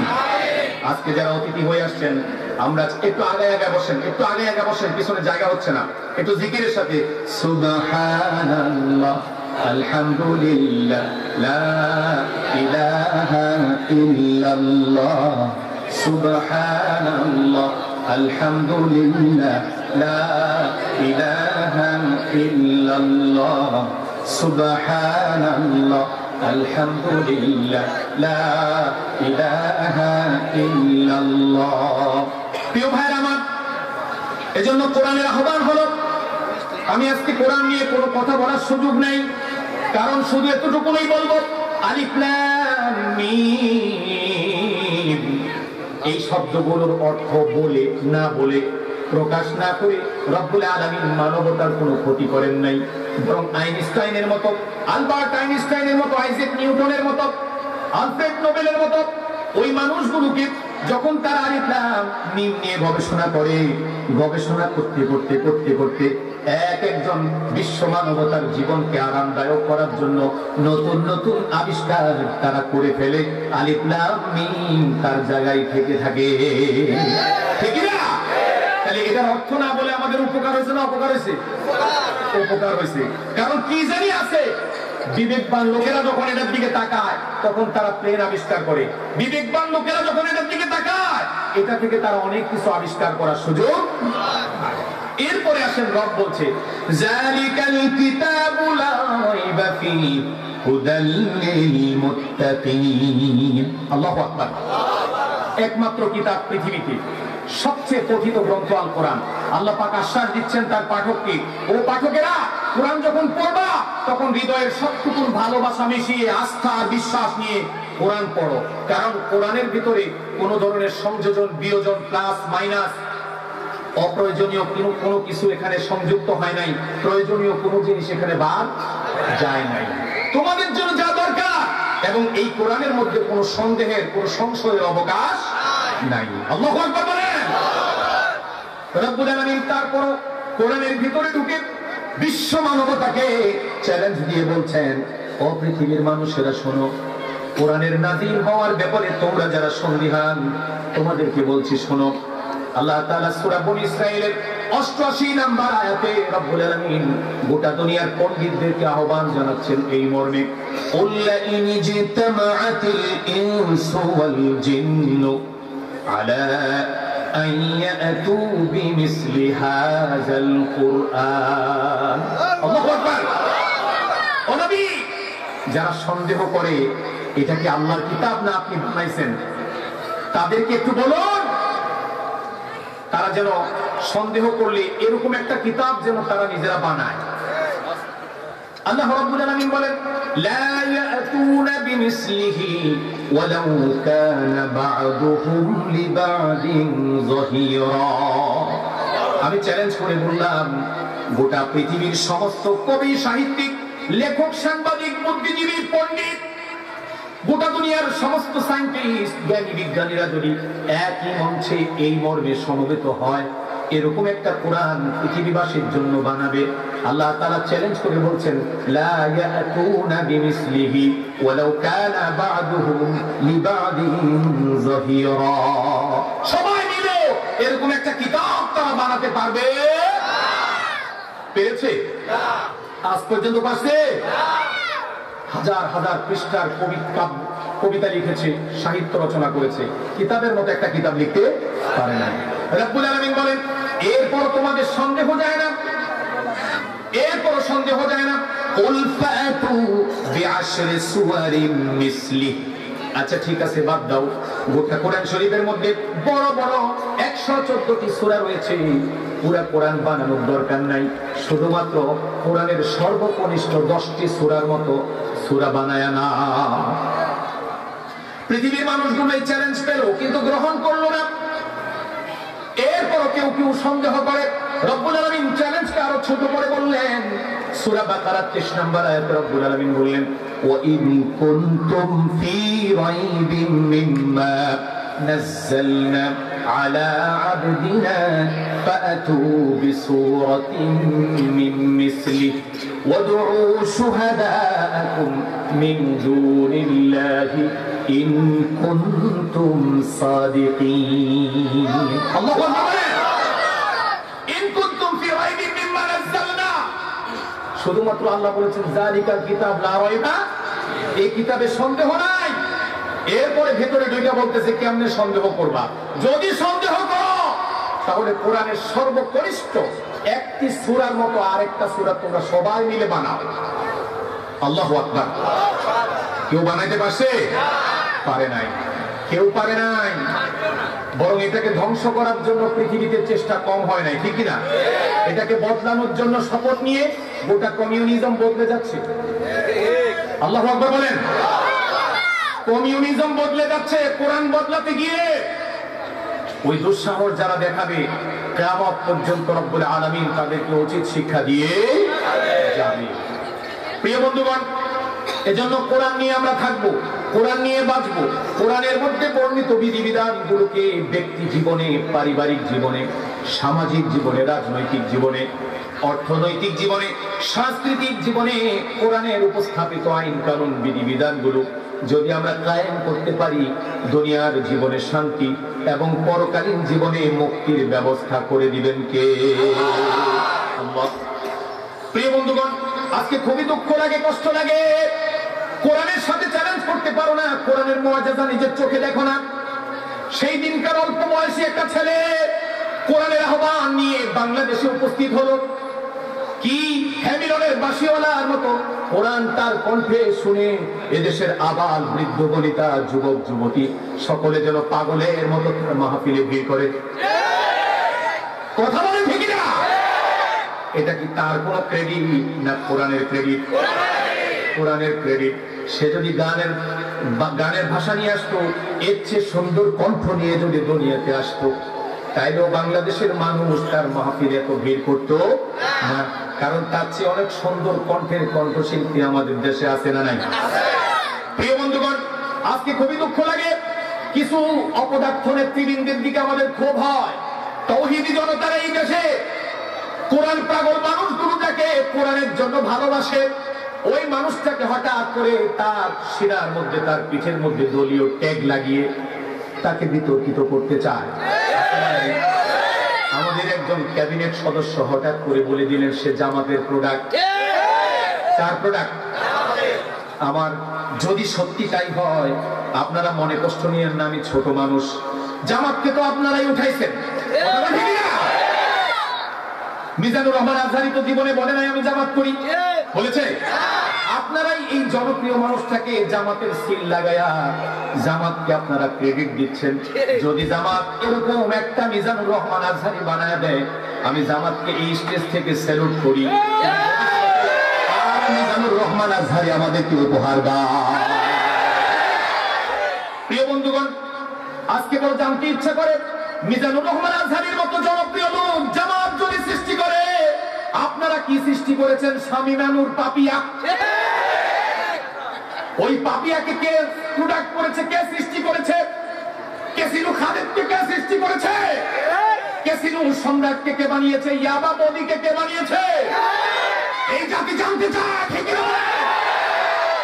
মিজানুর রহমান আজহারির মতো জনপ্রিয় লোককে দলীয় ট্যাগ লাগাবেন না। এটা দেশের সম্পদ, কোরআনের মুআজিজা। এক মিজানুর রহমান আজহারি যদি চলে যায়, খোদার কসম, এক মুফাসসির চলে যাওয়ার পরে গোটা বাংলাদেশ মুফাসসিরে ভরে গেছে।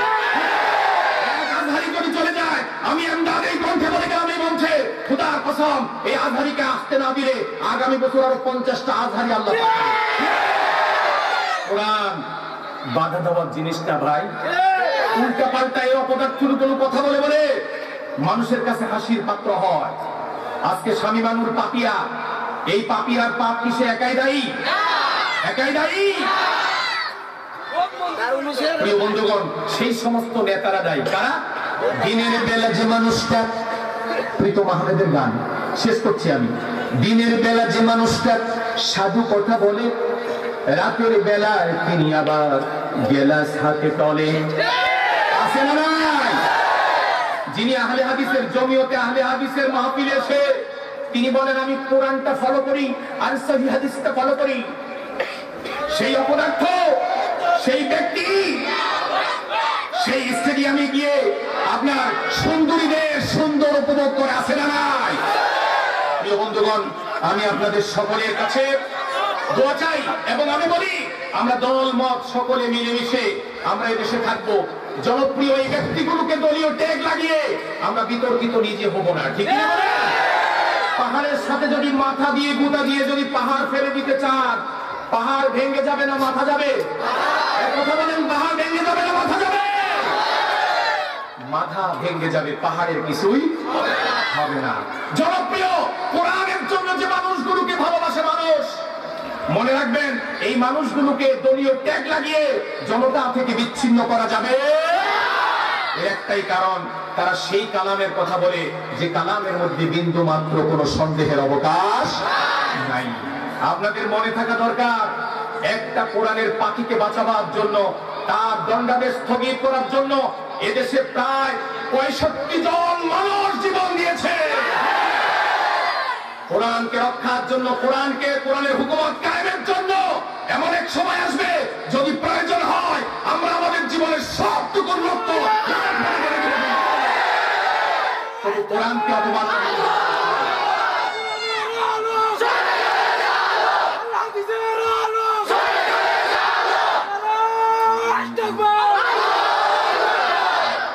শেষ যে কথাটা আমি বলবো, একটা হাদিস বলে আমি শেষ করব।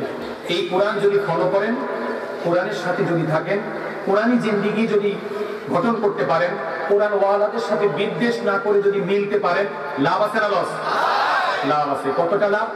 এই কোরআনকে যদি আপনি মানতে পারেন, সবচেয়ে বড় জিনিস হলো গোটা পৃথিবী আপনার এগেনস্টে দাঁড়িয়ে যেতে পারে, কোরআনের মালিক আপনার উপর সন্তুষ্ট হয়ে যাবে। উনি যদি কার উপর সন্তুষ্ট হয় তাহলে কি হয় জানেন তো? মুসলিম শরীফের হাদিস, ইন্নাল্লাহ আযজা ওয়া জাল ইযা আহাব্বা আবদান দাআ জিবরিল। আল্লাহ যখন কারো কর্মকাণ্ডে খুশি হয় তখন তিনি জিবরিলকে ডাকেন। জিবরিল কাকে ডাকেন? জিবরিলকে ডেকে বলেন, ইন্নী উহিব্বু ফুলানান ফাআহিব্বা। ও জিবরিল, আমি আমার এই বান্দাটার কর্মকাণ্ডে খুব খুশি হয়ে গেছি, আমি তাকে ভালোবাসি, তুমিও তাকে ভালোবাসো। সুম্মা ইউনাদি ফি আহলিস সামা। আসমান ওয়ালাদের কাছে জিবরিল ঘোষণা করে দেয়, আল্লাহ তাকে ভালোবাসে, আমি তাকে ভালোবাসি, সুতরাং আসমান ওয়ালারা তোমরাও তাকে ভালোবাসো। রাসূলের হাদিস হলো সুম্মা ইউদাউ লাহুল কবুলু ফিল আরদ। যখন আল্লাহ ভালোবাসে, জিবরিল ভালোবাসে, আসমান ওয়ালারা ভালোবাসে, তখন গোটা দুনিয়ার মানুষের অন্তরে তার গ্রহণযোগ্যতা বাড়িয়ে দেয় কে? ঠিক উল্টো কথাটাও বলেছেন, যখন কাউকে ঘৃণা করেন তিনি যদি তার অবদানের কথা জাতিকে জানাবার জন্য print media, electronic media, social media, সমস্ত মিডিয়াকে কাজে লাগিয়ে তার অবদানকে শুধু প্রচার করতে থাকেন, আর আল্লাহ যদি তাকে ঘৃণা করেন তিনি জিবরিলকে ডেকে বলেন আমি ঘৃণা করি। জিবরিল নিজে ঘৃণা করে, আসমান ওয়ালাদেরকে ঘৃণা করতে পারে। সুম্মা ইউদাউ লাহুল বাগদাউ ফিল আরদ। জমিনের মধ্যে যত চেষ্টাই করুক জনপ্রিয় হওয়ার জন্য, সমস্ত মানুষের কলিজার ভিতরে ঘৃণা ঢুকিয়ে দেয় কে? এই হাদিসগুলো বেশি বেশি পড়বেন, আল্লাহ আমাদের তৌফিক দেখ, বলেন আমিন। প্রিয় বন্ধুগণ, আমার খুবই মুস্তাকি হয়ে যাচ্ছে, প্রখ্যাত আলেমী দ্বীন, আমাদের বাংলাদেশের বিশিষ্ট মিডিয়া ব্যক্তিত্ব, ইউটিউব চাপ দিলে আপনারা যার সুন্দর চেহারা দেখতে পাবেন। আমার জহির ভাই অনেক দিন আগে একসাথে কাছিহাটা মিটিং মাহফিল করেছিলাম। ভাইজান অসুস্থ ছিলেন, দোয়াও করেছি, সোশ্যাল মিডিয়ায় দেখেছি অনেক হ্যাংলা পাতলা হয়ে গেছে, অনেক বিশাল শরীর ছিল, আজকে একটু মানে স্লিম হয়ে গেছে, একদিকে ভালো হয়েছে। আল্লাহ তাআলা ওনাকে সুস্থতার নিয়ামত দান করুন, বলেন আমিন। উনি অত্যন্ত চমৎকার উপস্থাপনায় এই কোরআনের সূরা বাকারা থেকে উনি কথা বলবেন, আমার পর থেকে উনি কথা বলবেন। আশা করি যে কথাগুলো আমি বলতে পারিনি, বিক্ষিপ্তভাবে বলেছি, জহুরুল ইসলাম জাবিরি ভাই আরো সুন্দর করে গুছিয়ে উপস্থাপন করবেন। তার আগে আমি আপনাদের কাছে ছোট্ট একটি আবেদন ইন্তেজামিয়া কমিটির পক্ষ থেকে করতে চাই। আমি এখন আর এই জনপদে নতুন কেউ নেই, আপনারা আমাকে চেনেন না। আমি কালেকশন পারি না, মিথ্যা কোনো আশ্বাস দিয়ে মানুষকে জান্নাতে পৌঁছাইতেও পারি না। আমাদের দেশের অনেক মৌলবীরা সুদখোর, ঘুষখোর, বিভিন্ন কায়দায় অর্থ উপার্জন করে, আর হাতে পা টিপ দিয়ে বলে মসজিদের একটা পাখা লাগবে আর ছাত্রদের এক বেলা খাওয়া লাগবে। ভাই, এটা দিলে আপনি জান্নাতে হলুদ পাখি হয়ে ধরে আছে না নাই? এরকম মিথ্যা আশ্বাস আমরা দিই না। আমরা শুধু এটুকু বলতে পারি, ওমা তুকাদ্দিমু লিআনফুসিকুম মিন খাইরিন তাজিদুহু ইনদাল্লাহ। তুমি যদি তোমার রবের সন্তুষ্টির জন্য একটা টাকা রবের সন্তুষ্টির জন্য কোথাও তুমি ব্যয় করো, কার সন্তুষ্টির জন্য? ওমা তুকাদ্দিমু লিআনফুসিকুম, এটা তুমি অ্যাডভান্স করলা। তাজিদুহু ইনদাল্লাহ, এটা আল্লাহ রেখে দিবেন না, এটা ব্যবসা করবেন আল্লাহ। সুবহানাল্লাহ বলেন। আল্লাহ যদি কোনোটার ব্যবসা করে, ওটার মধ্যে বরকত কারো কাছে বুঝতে হবে। আল্লাহ তোর এক টাকাকে কোটি কোটি টাকা বানিয়ে তোর মুক্তির জন্য, যদি ওই টাকাটা হবে ভালো লাগে, শর্ত হলো কি? ভালো লাগতে হবে, ভালো লাগতে হবে, খুলুসিয়াত থাকতে হবে। যদি এটা কারোর মধ্যে পাওয়া যায়, আল্লাহ যদি আপনার জীবনের কোনো দান অবদান অনুদানকে কবুল করেন, তাহলে আল্লাহ ওয়াদা দিয়েছেন তাজিদুহু ইনদাল্লাহ, তুমি তার লাভ, প্রফিট সহ, পুঁজি সহ কিয়ামতের ময়দানে আল্লাহর কাছ থেকে বুঝে নিবা। সুবহানাল্লাহ বলেন। এত বড় বিশাল মাহফিল, প্যান্ডেল কানায় কানায় ভরে গেছে, আলহামদুলিল্লাহ। আপনারা সবাই প্রধান আলোচকের মুখে আলোচনা শুনবেন। তার আগে আমি আপনাদেরকে একটু বিরক্ত করছি। এই মাদ্রাসাটা নন এমপিইউ ভুক্ত একটা মাদ্রাসা। এমপিইউ মান্থলি পে অর্ডার এরা পায় না। আমার মুজিবুর রহমান হামিদি ভাই পার্সোনালি ব্যবসা করেন, ওই বিজনেস থেকে লিওয়াজহিল্লাহ আল্লাহর সন্তুষ্টির জন্য একটি দ্বীনি প্রতিষ্ঠান এখানে চালান। উনি অনুরোধ করেছেন এই মাদ্রাসার সাথে আপনারা ছিলেন, আছেন এবং থাকবেন। বিশেষ করে সন্তান দিয়ে সাহায্য করবেন। কি দিয়ে? আপনি টাকা পয়সা না দিলেও আল্লাহ পাকের দ্বীনের কাজ কারোর জন্য বসে থাকবে না, এটা চলবে। কিন্তু আপনাকে একটা সন্তান দিতে হবে। কি দিতে হবে? সন্তান মাদ্রাসায় দিতে হবে। একজন লেখক খুব সুন্দর বলেছে, মাগো তোমার একটি ছেলে মাদ্রাসাতে দিও, এই পৃথিবীর বুকে তুমি জান্নাত কিনে নিও। সুবহানাল্লাহ বলেন না? কেন জান্নাত কিনে নিব বলেন? এর কারণ আছে। তোমার জানাজাতে ইমাম হবে তোমার ছেলে, হৃদয়ের সব কথা বলবে কেঁদে কেঁদে আল্লাহর কাছে খুলে। সুবহানাল্লাহ বলেন। নিজের সন্তান নিজের জন্য যে দোয়া করবে, এটি অন্যরা দিব না। প্রিয় বন্ধুগণ, এজন্য আমি আপনাদেরকে বিনয়ের সাথে আবেদন করে বলবো, এই মাদ্রাসায় আপনারা আর্থিক সহযোগিতা করবেন। এভাবে ওয়াদা করাবো না, কারণ প্রধান মেহমান চলে আসছে, সময় যাবে। আপনারা মাঠ কালেকশনে কেউ আছে? আচ্ছা, প্রত্যেকে রেডি করেন। পকেটে কম পক্ষে 10টি টাকা কি আমরা একটা চায়ের টাকা স্যাক্রিফাইস করতে পারবো না? 10-এর লাঠি 1-এর বোঝা, কেউ বাদ যাবেন না। 500 1000 দিবেন, কারণ যা আপনি দিবেন এটা আপনার ব্যাংকে জমা। ওমা তুকাদ্দিমু লিআনফুসিকুম মিন খাইরিন তাজিদুহু ইনদাল্লাহ। আপনার সাধ্য অনুযায়ী আপনি হাতে রেডি রাখেন। ছেলেরা নেমে যাও, নেমে যাও, তাড়াতাড়ি নেমে যাও, নেমে যাও, ভিতরে নেমে যাও। আপনারা এখানে হয় উলামায়ে কেরাম যদি প্রতিহত কথার ঘোষণা দেয়, আমরা সকলে থাকবো তো ইনশাআল্লাহ। ওয়া আলাইনা ইল্লাল বালাগ। আসসালামু আলাইকুম ওয়া রাহমাতুল্লাহি ওয়া বারাকাতুহু।